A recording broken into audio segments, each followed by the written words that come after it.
हमने आपको दो पार्ट में डिवाइड किया है। दो तरह के लोग हैं यहाँ पे। एक वो हैं जिन्हें हम बोलेंगे टॉर्टोइज टाइप पेशेंट, कछुए की तरह, राइट। तो ये आपकी आइडेंटिटी है, जिनको हमारे हिसाब से कछुए से हम कंपेयर कर सकते हैं। यानी कि कछुआ उनका सिंबल है अभी से लेके 3 दिन तक और घर जाने के बाद भी। अब कछुए वाले कौन कौन से लोग हैं उनका नाम मैं ले रहा हूं, थोड़ी देर में क्लियर होता रहेगा। ये सिंबल इसलिए है ताकि कम समय में आपको सब कुछ समझ आ जाए, जो भी आप जानना चाहते हैं, क्या करना है, क्यों करना है, कैसे करना है, क्यों ऐसा हो गया, जो भी कंडीशन आपकी है, वो सारे सवालों के जवाब के लिए आसान तरीका है कि सिंबॉलिकली हमने कुछ ना कुछ जोड़ा है। मैं आपको ये गुजारिश करूंगा, जिन लोगों ने अभी तक ग्लोबल न्यूज़ को सब्सक्राइब नहीं किया है वो सब्सक्राइब कर लें, ताकि आपको रिमाइंडर मिलता रहे और आसान इंटरेस्टिंग नई बातें आप तक पहुंचती रहे, ताकि मुश्किल दिखने वाले जो प्रॉब्लम्स हैं हेल्थ रिलेटेड वो आसान भाषा में समझ पाएँ और अपना डॉक्टर खुद बन पाए। और अब मैं दोनों को एक्सप्लेन कर रहा हूँ। मैं उम्मीद करता हूँ इस आधे घंटे के अंदर आपको आपके दिमाग में जो सवाल हैं उनमें से कुछ सवाल, काफ़ी सवाल के आंसर आपको मिलने वाले हैं। और जिन सवालों के आंसर नहीं मिले या सवाल के आंसर मिलते हुए कुछ सवाल और जुड़ गए, ऐसा भी होगा, है ना, कि उसके लिए आपको सुबह एक पेपर दिया है डे 1 का, क्वेरी शीट। वो पेपर डे 1 का है, यानी कि सुबह आपने जो लेक्चर सुना, दिन भर में जो एक्सपीरियंस किया और अभी जो आप एक्सपीरियंस करने वाले हैं, सारे सवाल आपको उसमें लिखने हैं। वो सुबह तक मेरे पास आ जाएंगे आपसे कलेक्ट करके। फिर कल का मेरा जो लेक्चर होगा या ट्रेनिंग होगा या इंटरेक्शन होगा, उसमें आपके वो सारे सवाल इकट्ठे हो जाएंगे। लेकिन मैं उम्मीद करता हूं काफी सारे सवालों के जवाब आपको अभी यहीं पे मिल जाएंगे। जिनका नाम नहीं बोला, ये आखिर आने तक आपको खुद ही पता चल जाएगा कि आप किस में लाई करते हैं। इंपॉर्टेंट ये है कि अंत तक आप कमान आपके हाथ में होना चाहिए। You should know, right. जब भी आपको कुछ हो तो आपको ही पता हो कि क्या, क्यों हुआ, करना क्या है, क्यों हुआ, करना क्या है, ये आपको ही पता होना चाहिए, ठीक है ना। बार बार कंसल्ट करने के लिए किसी के पास जाना ना पड़े। तो एक आध अगर कोई रह गए किसी भी वजह से, तो उनको या बोलते हुए रह गए, by the end of this you will know. आते हैं सीधे अपने मुद्दे पे। एक तरह की बीमारी है जिसे आप बोलते हैं कैंसर। कैंसर का मतलब जो सेल जिस स्पीड से फैलना चाहिए उससे कई ज्यादा तेजी से उसका ग्रो करना, कैंसर यही है। कोई भी सेल ज्यादा तेजी से ग्रो करेगा तो वो ट्यूमर बन जाएगा, राइट। तो वो फिर फैलेगा तो उसे कैंसर बोलेंगे, ट्यूमर बोलेंगे। एक नाम है आउटग्रोथ, जरूरत से ज्यादा तेजी से फैलना। ट्यूमर है, सिस्ट है, फाइब्रॉयड है, स्टोन है, कैंसर है, ये सारे एक ही प्रिंसिपल पे काम करते हैं कि जिस स्पीड से फैलना है उससे ज्यादा तेजी से बढ़ जाते हैं। मल्टीपल जगह बढ़ जाएंगे तो उसे कैंसर बोलेंगे, एक ही जगह बढ़ता रहेगा तो उसे ट्यूमर बोलेंगे। लेकिन बढ़ने से मतलब है जितनी तेजी से बढ़ना उससे ज्यादा तेजी से बढ़ गया तो वो कैंसर है या ट्यूमर है, या वो हमें तंग करेगा। हमारे बॉडी में हर तरह के ऑर्गन्स के, हर तरह के सेल्स की जगह बनी हुई है, कितनी जगह में वो बैठेगा। लेकिन उससे ज्यादा अगर वो तेजी से फैलेगा तो वो दूसरों की जगह घेरने लगेगा। जब दूसरों की जगह घेरने लगेगा तो आपको दर्द होगा, आपको पेन होगा, डिस्कंफर्ट होगा, या वहां कट जाएगा, वहां से खून निकलने लग जाएगा। तो वही है बीमारी। उसका नाम आप कैंसर बोल दो, ट्यूमर बोल दो, सिस्ट बोल दो, फाइब्रॉयड बोल दो, लेकिन बीमारी क्या है कि एक चीज की एक स्पीड है ग्रोथ, उससे ज्यादा तेजी से फैल रहा है। उसकी स्पीड को आप रोक सके तो वो बीमारी ठीक हो गई। इतनी सी बात है। जो आप में से वो लोग जिनके स्टोन बोला गया है, जिनको ट्यूमर बोला गया है, जिनको सिस्ट बोला गया, जिनको फाइब्रॉयड बोला गया, या किसी तरह से कोई भी कैंसर बोला गया, अब जो मैं अगले 10 मिनट में बताऊंगा तो वो आपके लिए रेलेवेंट है।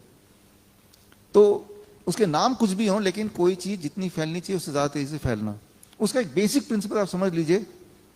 नाम में कंफ्यूज होना आसान है, इसलिए प्रिंसिपल वाइज समझिए। हमारे बॉडी में इस तरह की डालियां हैं और उन डालियों से ब्लड वेसल बोलेंगे, उन डालियों से फूड, खाना हर सेल तक पहुंचता है। कभी कभी क्या होता है हमारे बॉडी में कुछ जगह पे डालियां जितनी बननी चाहिए उससे ज्यादा बनने लगती है। जब ज्यादा डालियां बनेंगी यानी कि ब्लड वेसल बन जाएंगे तो ज्यादा खाना पहुंचेगा, तो वहां के जो पॉपुलेशन है, सेल्स हैं, वो ज्यादा तेजी से ग्रो करेंगे। इसी को बोलेंगे कैंसर। वो मल्टीपल जगह पे हो जाएंगे तो 3rd stage 4th stage cancer, है ना। तो ये एक तरह की बीमारी है। दूसरी तरह की बीमारियां जहां पे डालियां पहले से जितनी होनी चाहिए उससे भी कम है, इट इज लेसर। तो डालियां कम होने से किस तरह की बीमारियां आएंगी, यानी कि सेल्स को जितनी पोषण मिलनी चाहिए उससे कम मिल रहा है, समझ आ रही बात।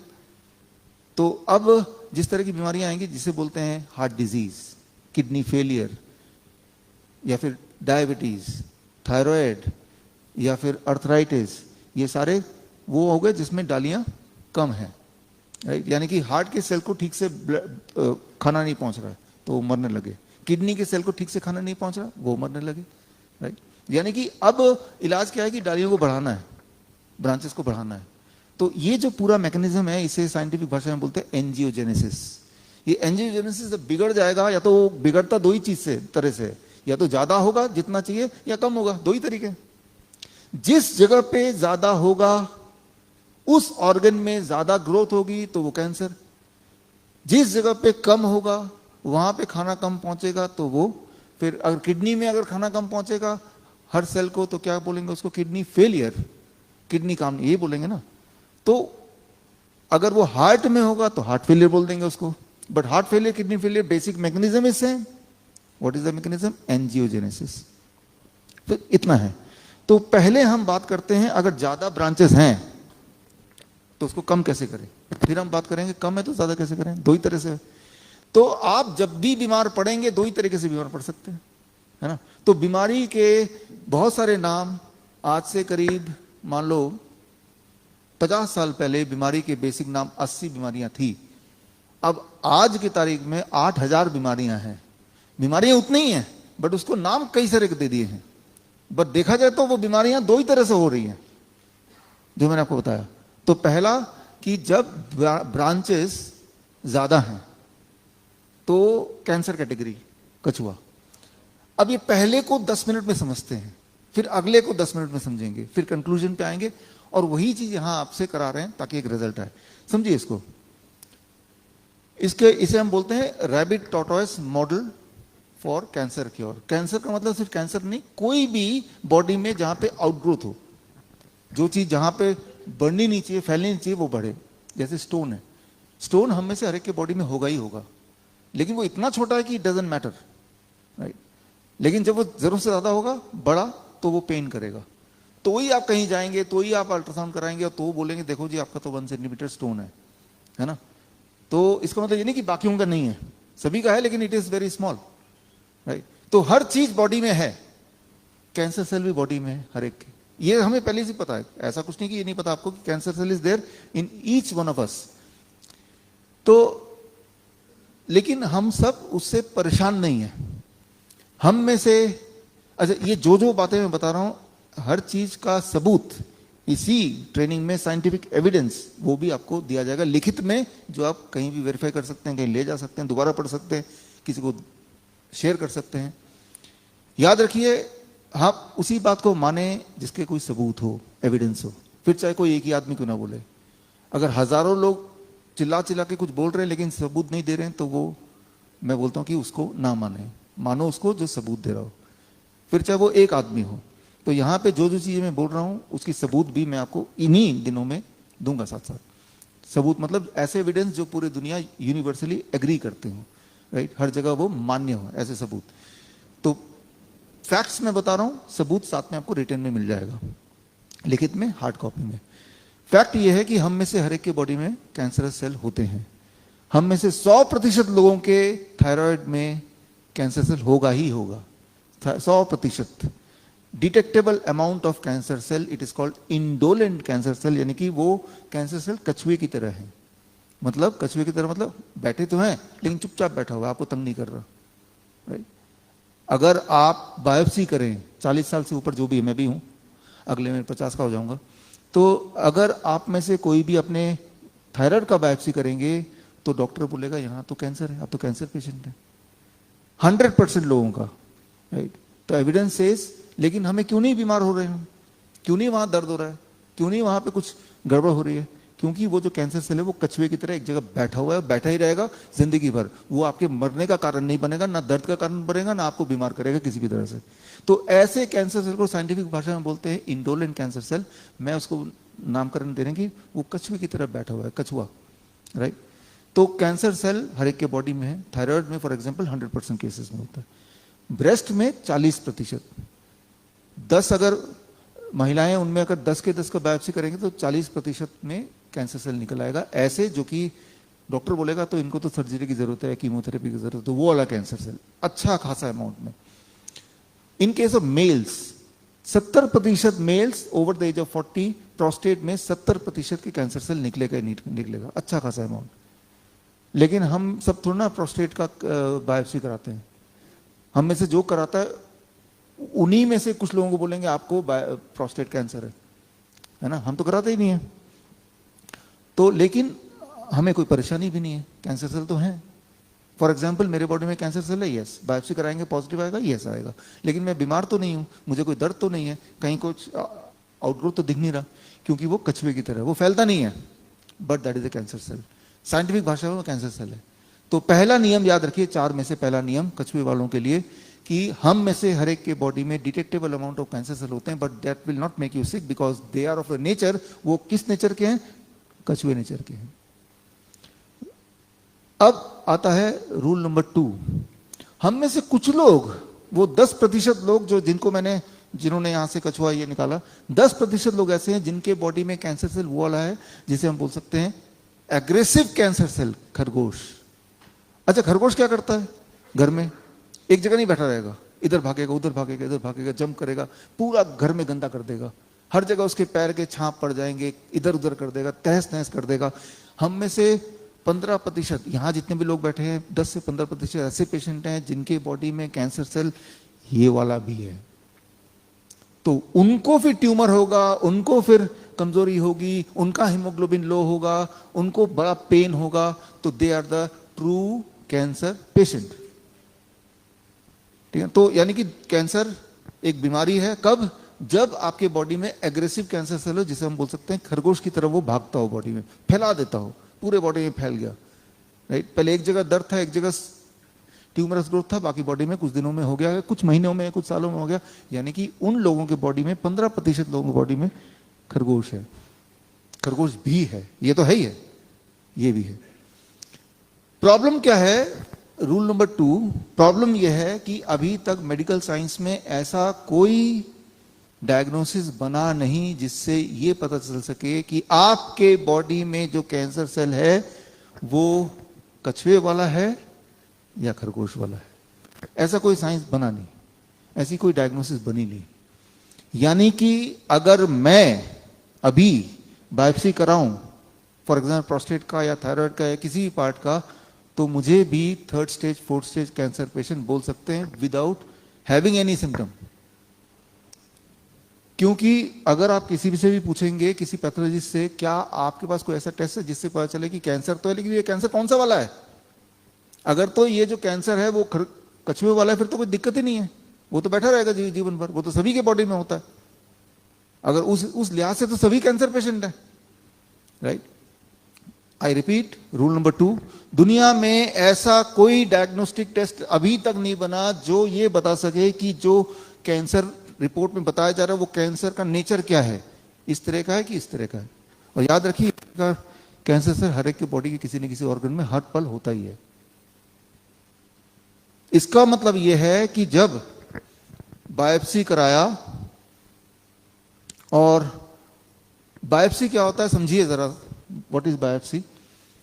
आपके बॉडी में जहां पे ट्यूमर है या जहां पे दर्द हो रहा है, जहां से खून निकल रहा है, डॉक्टर बोलेगा ऐसा करते हैं, उसका एक टुकड़ा ले लेते हैं, उसको देखते हैं, उसका फिर स्लाइड बनता है, उस स्लाइड को मैग्नीफाई करते हैं, वो स्लाइड ऐसा दिखता है, और फिर जो ट्रेन्ड डॉक्टर्स होते हैं, पैथोलॉजिस्ट, जिनका काम ही होता है उसको देखते हैं, आंखों से, लेंस से देखते हैं, देख के वो निर्णय लेते हैं कि ये नॉर्मल सेल दिख रहा है या ये एबनॉर्मल सेल दिख रहा है या कैंसर सेल दिख रहा है, और जो भी उनको लगता है वो लिख देते हैं, और वो बायोप्सी का रिपोर्ट आपके हाथ में आता है, और जैसे आप देखते हैं कैंसर, तो आपको लगता है अच्छा ये कैंसर ही होगा। अब यहां पे एक बात समझिए कि जो डॉक्टर ने लिख के दिया, पैथोलॉजिस्ट ने, वो कितना रिलायबल है, उसको जो लगा वही तो वो लिख के देगा ना, उसका लगना कितना करेक्ट हो सकता है, इस बात पे शोध किया गया, रिसर्च किया गया। तो रिसर्च में ये इस तरह के स्लाइड लेके पैथोलॉजिस्ट को डिस्ट्रीब्यूट कर दिया। मेरे पास भी स्लाइड है, आप जरा कोई हेल्प करो डिस्ट्रीब्यूट करने में, थोड़े थोड़े दे दो, आप लोग में 3-4 लोग पीछे भी डिस्ट्रीब्यूट कर दो। ये ले लीजिए, लीजिए लीजिए, थोड़े थोड़े थोड़े थोड़ा इधर आपस में डिस्ट्रीब्यूट, एक एक करके देंगे ना, it will take long time, आप 20-20 करके दे दो, आपस में डिस्ट्रीब्यूट कर लेंगे। तो इस तरह से इमेजिन कीजिए आप लोग पैथोलॉजिस्ट हैं, डॉक्टर हैं, और ये सबको डिस्ट्रीब्यूट कर दिया पैथोलॉजिस्ट को, 800 के करीब पैथोलॉजिस्ट, और बोला कि आप एक दूसरे से बात मत कीजिए, आप ये देख के बताइए ये कैंसर सेल नॉर्मल है, एबनॉर्मल है या कैंसरस है। सबने उसी पे लिख के वापस दिया, और उसमें से 33% लोगों ने बोला, डॉक्टर्स ने बोला कि ये तो कैंसर, ये तो नॉर्मल है। 48% ने बोला ये एबनॉर्मल है, और 19% पैथोलॉजिस्ट ने बोला इसी सेम जो आपके हाथ में कि ये तो कैंसर है। 19%, यानी कि आपका रिजल्ट कैंसर है या नहीं है वो किस पे निर्भर करता है? वो निर्भर इस चीज पे करता है कि वो जो आपका वाला स्लाइड है वो किस पैथोलॉजिस्ट के हाथ में चला गया। समझ रहे हैं आप? मैं ये बोलना चाह रहा हूं कि जो बायोप्सी है, जिसे gold standard of cancer diagnosis बोलते हैं, गोल्ड स्टैंडर्ड मतलब सबसे हाईएस्ट रेटिंग है इसका, ये कभी गलत नहीं होता, उसे बोलते हैं गोल्ड स्टैंडर्ड। इससे ऊंचा कुछ नहीं है कि अगर ये आ गया तो मान लो कि भाई ये तो ट्रुथ है। उसकी रिलायबिलिटी का जब टेस्ट लिया गया तो रिलायबिलिटी का टेस्ट ऐसा निकला कि मैंने आपको बताया 33% लोगों ने, डॉक्टर्स ने बोला नॉर्मल है, 48% नहीं है, नॉर्मल नहीं है, एबनॉर्मल है, 19% नहीं, तो ये तो कैंसर है। तो बायोप्सी कोई फाइनल डिसीजन नहीं है, क्योंकि वो रिलायबल ही नहीं है। वो डॉक्टर उस वक्त देख रहा है, देख के वो क्या लग रहा है उसको, उसका लगना जो है अपने आप में क्वेश्चनेबल है, राइट। ये रिसर्च पेपर वगैरह आपको दे देंगे, इन 3 दिन में आपको दे देंगे फिजिकल फॉर्म में, ठीक है ना। तो पहली बात। दूसरी बात, मान लेते हैं वो कैंसर है ही, तो वो ये वाला है या ये वाला है, ये भी कोई नहीं बता सकता। क्या पता ये वाला हो, बिना मतलब कि आप परेशान हो रहे हैं, ठीक है ना। तो और ये मैं बात कर रहा हूं गोल्ड स्टैंडर्ड डायग्नोस्टिक्स का, बाकी का नहीं, उस पर भी आएंगे। एक तरफ ये रिलायबल है ही नहीं, ये एक तुक्का है, और दूसरी तरफ बायोप्सी डेंजरस है। कैसे डेंजरस है? जो बायोप्सी बहुत पेनफुल है, ब्लीडिंग होती है, पंचर, बॉडी के ऑर्गन, हार्ट, किडनी, लंग में छेद हो जाता है। आपके लंग में, हार्ट में, किडनी में कोई छेद कर देगा तो आप हेल्दी रह सकते हैं क्या? नहीं रह सकते। नाम को बोलने को कि बायोप्सी करा लो, बोलना ये चाहते हैं अपने बॉडी के इंपॉर्टेंट ऑर्गन में छेद करा लो, ये बोलना चाह रहे हैं, राइट। तो ये जब भी कोई बायोप्सी करता है, मैंने ये देखा है कि बायोप्सी से पहले पेशेंट बिल्कुल ठीक रहता है, बायोप्सी करने के बाद वो एकदम खराब होता जाता है। कई पेशेंट की बायोप्सी करते करते ही डेथ हो जाती है, राइट। तो बायोप्सी अपने आप में बहुत डेंजरस है, उसको करने की जरूरत नहीं, बहुत पेनफुल भी है। ज्यादातर पेशेंट बोलते हैं कि उनकी जो पेन स्केल है, बोन मैरो टेस्ट भी बायोप्सी है, वो लगभग असहनीय पेन होता है जब बायोप्सी करते हैं, ठीक। तो मैं हमेशा बोलता हूँ कि बायोप्सी कभी मत कराओ, उसका कोई लेना देना नहीं आपकी बीमारी से। क्योंकि पहली बात तो जो पैथोलॉजिस्ट आपको जवाब दे रहा है, जो लिख के दे रहा है, वो भी अपने आप में कंसेंसस में नहीं है। और दूसरी बात, वो जो भी कैंसर सेल डिटेक्ट कर रहे हैं, वो कैंसर सेल का नेचर क्या है, क्या वो जिंदगी भर टॉर्टोइस है या रहेगा, या ये रहेगा, वो साइंस अभी तक आई नहीं है। और आप में से काफी लोगों ने सुना कि कैंसर भी स्टेजेस की होती हैं, 3rd स्टेज, 4th स्टेज, सुना है ना। 20 साल पहले नहीं सुना होगा, पिछले 20 सालों में ही 3rd स्टेज, 4th स्टेज ये वाली चीजें आने लगी, उससे पहले नहीं था। उसका जो कमाल है, उसका जो कारण है, राइट, इस पे हम आएंगे, that is PET scan. PET scan क्या होता है कि इसको समझना जरूरी है, बिकॉज आप इन चीजों से गुजर रहे होंगे या गुजरने वाले होंगे, ठीक है ना। आप में से बहुत लोग अपना रिपोर्ट आपने डाला, जिसकी बेसिस पर हमने ये समरी बनाई, तो उनमें से एक पेट स्कैन भी बड़ा इंपॉर्टेंट है। और पेट स्कैन में सिंपल, ये बहुत ही इंटरेस्टिंग है, सबको समझना जरूरी है, चाहे वो कछुए वाले हों या ना हो। देखिए, पेट स्कैन से ये डिसाइड करते हैं कि आपका कैंसर कौन से स्टेज में है। तो उसका जो प्रिंसिपल है वो समझिए। आपके बॉडी में एक तरह का रेडियो एक्टिव मटेरियल डाला जाता है ब्लड वेसल में, जिसे कहते हैं एफडीजी, एफडीजी, फ्लोरोडाइऑक्सी ग्लूकोज, फ्लोरोडाइऑक्सी ग्लूकोज। तो ग्लूकोज वर्ड से आपको पता चल गया, इसमें एक कंपोनेंट ग्लूकोज का भी है, शुगर का है। फ्लोरोडाइऑक्सी मतलब साथ में रेडियो एक्टिव भी है। रेडियो एक्टिव मतलब वो बॉडी में शुगर जाएगा और वो चमकेगा भी, ठीक है ना। तो ये मतलब हो गया फ्लोरोडाइऑक्सी ग्लूकोज। प्रिंसिपल ये है कि वो बॉडी में डाल देंगे तो ग्लूकोज पूरे बॉडी में ब्लड में फैल जाएगा। हमारे जो बॉडी के सेल्स हैं वो ग्लूकोज खाते हैं, आपको पता ही है, ग्लूकोज खाते हैं, एनर्जी में कन्वर्ट करते हैं। जो सेल्स ज्यादा ग्लूकोज खाएगा वो जगह ज्यादा चमकेगी। और प्रिंसिपल ये बना लिया कि जो ज्यादा चमकेगा मतलब ज्यादा ग्लूकोज खा रहा है, ज्यादा ग्लूकोज खा रहा है मतलब ये कैंसर है। तो जब वो बोल रहे हैं कि आपका 4th स्टेज कैंसर है, इसका मतलब ये चमकने वाली जगह कई जगह पे चमक दिख गया, 4 से ज्यादा जगह चमक दिख गया अलग अलग ऑर्गन में, तो वो 4th स्टेज।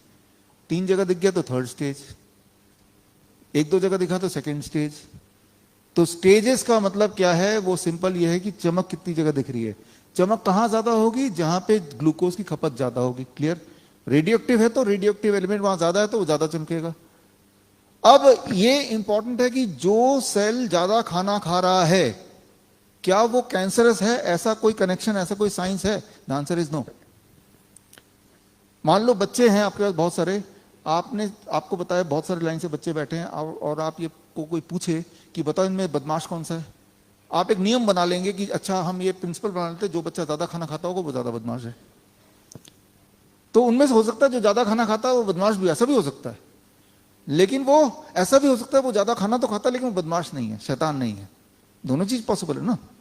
लेकिन रैंडमली आपने नियम बना दिया कि जो बच्चा ज्यादा खाना खाएगा हम मान लेंगे यही बदमाश है, और उस नियम के अनुसार कुछ लोगों को, कुछ बच्चों को बदमाश का टैग मिल गया, शैतान बच्चे का टैग मिल गया।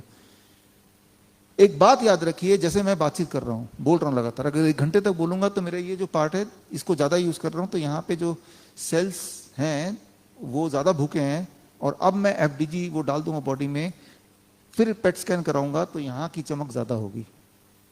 तो डॉक्टर के हिसाब से मेरा कैंसर यहाँ फैल गया है, इस बात को समझना होगा। तो मान लो मैं चाहता हूं कि मैं ये दिखाऊं कि मेरे हाथ में कैंसर है और मैं डंबल उठा के खूब सारा एक्सरसाइज करूं, अब बोलूं मेरा पेट स्कैन करो, तो यहां खपत ज्यादा होगी। खपत ज्यादा होना वही वाले लोग कैंसर है, कोई कनेक्शन है नहीं साइंस में, राइट। लेकिन principle of PET scan is this. At the same time याद रखिए रेडियो एक्टिव मटेरियल, थोड़ा भी बचपन में आपने पढ़ाई की है तो पता है आपको, रेडियो एक्टिव मटेरियल के पास भी जाने से, अगर उधर ही पड़ा आप इधर तक भी पहुंच गए तो भी आपको कैंसर हो सकता है। इसीलिए जिनको पेट स्कैन कराते हैं उनको बोल देते हैं कि अगले 1 हफ्ते तक किसी छोटे बच्चे के करीब भी मत जाना, प्रेग्नेंट वुमेन के करीब मत जाना, उनको कैंसर हो जाएगा आपकी वजह से। जरा सोचिए अगर उनको हो जाएगा आपके करीब जाने से, तो आपके तो अंदर भर दिया गया है, आपको नहीं होगा। तो बायोप्सी और पेट स्कैन ये कैंसर पैदा करने के इंस्ट्रूमेंट्स हैं, डायग्नोस करने के नहीं। इससे कैंसर है या नहीं ये नहीं पता चलेगा, इससे कैंसर जरूर बन जाएगा, राइट। इस बात को आपको समझना होगा। हमारे किसी को भी अगर आप स्कैन करेंगे, चांसेस है कि प्रोस्टेट में, ब्रेस्ट में, या फिर थायराइड, इन 3 ग्लैंड्स में आप चमक ज्यादा मिले, बिकॉज वो वाले सेल्स ज्यादा शुगर अक्सर कंज्यूम करते हैं। तो ये हमें समझना पड़ेगा पेट स्कैन। एक होता है मेमोग्राम, कि 40 साल से ऊपर जितनी महिलाएं उनको मेमोग्राम करना चाहिए। मेमोग्राम क्या है ये थोड़ा थोड़ा समझना आपके लिए जरूरी है, क्योंकि ज्यादातर मैं देखता हूं कि आपके हाथ में एक रिपोर्ट होता है, उसी में आप उलझे होते हैं। तो रिपोर्ट की सच्चाई जानने के लिए जरूरी है, चलाना पड़ेगा इसको। कपिल इसको ऑन करो। तो मेमोग्राम में ये देखने की कोशिश करते हैं कि क्या आपके ब्रेस्ट में कैंसर तो नहीं। तो मेमोग्राम में कैंसर है कि नहीं ये देखने के लिए क्या करना पड़ेगा, क्या करते हैं आप देखिए, इस तरह का वुमेन्स ब्रेस्ट, शुरू से करो, ये नीचे आ रहा है, ये लोहे के प्लेट है, लोहे के प्लेट हैं एंड ब्रेस्ट को दबाया जा रहा है, जब तक दबाएंगे जब तक आपको बड़ी तेजी से दर्द ना हो। करीब 20 केजी का वेट, राइट, दोनों तरफ से, और ये पूरा आधे घंटे का प्रोसेस होता है। और इसको अब जब इसको ऐसे जब दबाएंगे तो होता क्या है, जब आपको दर्द होगा तो दर्द का मतलब अंदर के जो सेल्स हैं वो टूटने लगते हैं, तभी दर्द होता है तेजी से। और कहीं अगर छोटा मोटा ट्यूमरस ग्रोथ है वो भी टूटने लगेगा तो दर्द होगा, राइट। तो ये दिस इज कॉल्ड मेमोग्राम। अच्छा, मैं एक छोटा सा एग्जांपल, लॉजिकली कॉमन सेंस वाले एग्जांपल लेता हूँ। मान लीजिए मेरे पास एक मैंगो है, मैंगो को मैं बोलता हूँ कि ये ताजा मैंगो है, इसको दबाइए, खूब दबाइए, खूब दबाइए, खूब दबाइए, जितना दब सकता है दबा के फिर आप रख दीजिए। एक और मैंगो, उसको दबाया नहीं, ऐसा ही है। अब 2 दिन बाद क्या होगा, जिसको दबाया था वो उसमें बदबू आने लगेगी, सड़ जाएगा, अंदर के जो सेल्स हैं वो टूट गए सारे के सारे, है ना। तो जब भी आप मेमोग्राम कराते हैं आप कोशिश कर रहे हैं कि अपने बॉडी में कैंसर को कैसे पैदा किया जाए, इस बात को ठीक से समझना होगा आपको। तो ये कोई तरीका या कोई डायग्नोस्टिक टूल नहीं है, ना ही कोई साइंटिफिक इसका एविडेंस है। एविडेंस इस बात का है कि इसको करने से कैंसर होता है, इसका एविडेंस तो है।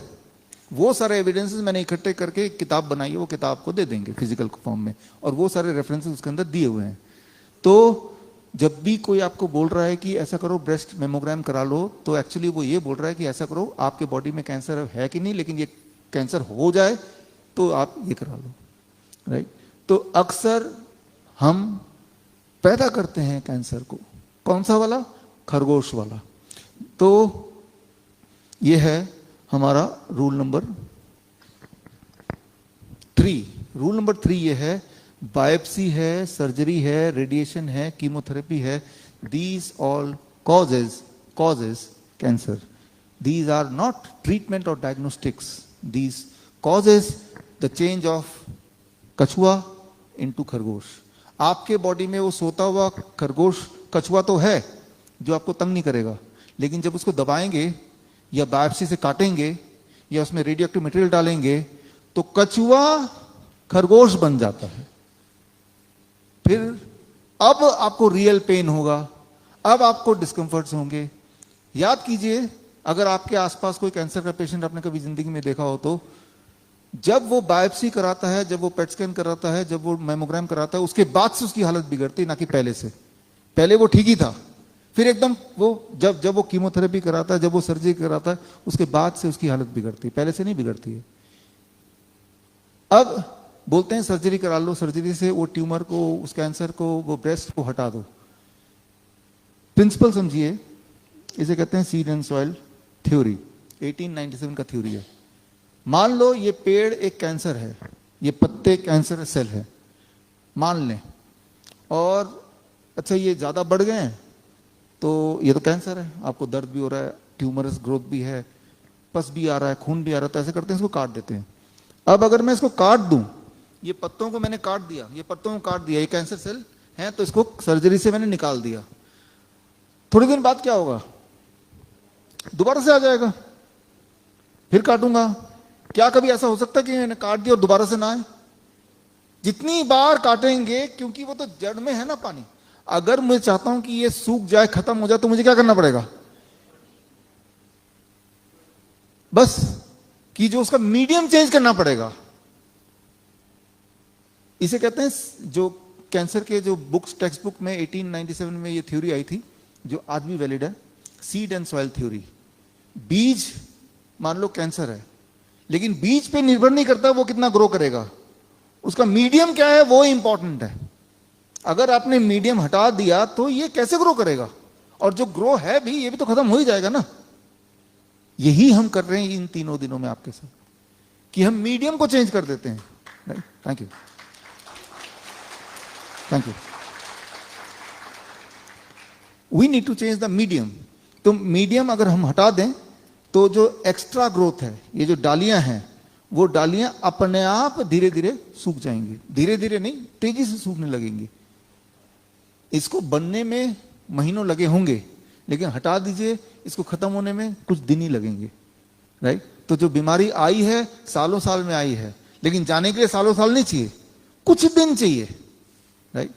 तो इस बात को समझना होगा, लेकिन वो मीडियम हमें चेंज करना पड़ेगा। हमें मीडियम चेंज करे बगैर वही मैं आ रहा हूं। आप लिखते जाइए सवाल, जो आपके दिमाग में सवाल आ रहे हैं ना, मैं चाहता हूं वो सवाल आए, क्योंकि ये बनाई ऐसे है आज का जो प्रेजेंटेशन है कि हर जवाब एक नया सवाल लेके आएगा, फिर मेरा अगला स्लाइड उसी सवाल का जवाब भी होगा, राइट। तो अब तक हम पहुंचे तीसरे नियम तक कि अगर आपको शक है, डाउट है कि कहीं कैंसर तो नहीं, कहीं ट्यूमर तो नहीं, कहीं राइट सिस्ट तो नहीं, कहीं स्टोन तो नहीं। क्यों डाउट होगा? जब आपको कोई ना कोई तकलीफ होगी, बहुत कमजोरी हो जाएगी, बड़ा पेन होगा, कहीं से ब्लीडिंग होगी, तभी आप जाते हैं। लेकिन जाने के बाद ये जो पहले 3 स्टेप हैं उसको और एग्रेसिव बना देते हैं, खरगोश में कन्वर्ट कर देते हैं। अब आप ट्रू पेशेंट, रियल पेशेंट। तो अब आता है जो आपने अभी सवाल पूछा कि भाई ये मीडियम चेंज कैसे करें क्या, व्हाट टू डू नाउ। अभी तक जो कर रहे थे वो गड़बड़ था, दैट वॉज मिस्टेक। तो अब क्या करना है? करना क्या है? That becomes the 4th step, चौथा स्टेप। आपके बॉडी में जो कैंसर बन चुका है, जो खरगोश फैल चुका है, जो उग चुका है, ओवरग्रो हो चुका है, उसको दोबारा से कछुए में चेंज करने के लिए what we call as resetting the body clock. How to reset the body clock, ये अगला क्वेश्चन है, इस पे मैं अभी आऊंगा थोड़ी देर में, राइट। आप अपने बॉडी क्लॉक को रीसेट कर देंगे जिस तरह से इसको यहां से हटाने में 1 ही सेकंड लगा, लेकिन अब ये काम करने लगेगा। जो हम चाहते हैं कि ग्रोथ रुक जाए, सूख जाए, वो शुरू हो जाएगा।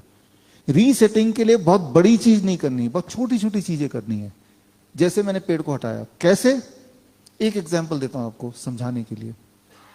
आप में से यहां भी कई लोग हैं जो यूएस से और बाकी आसपास के देशों से, दूर के देशों से आए हैं।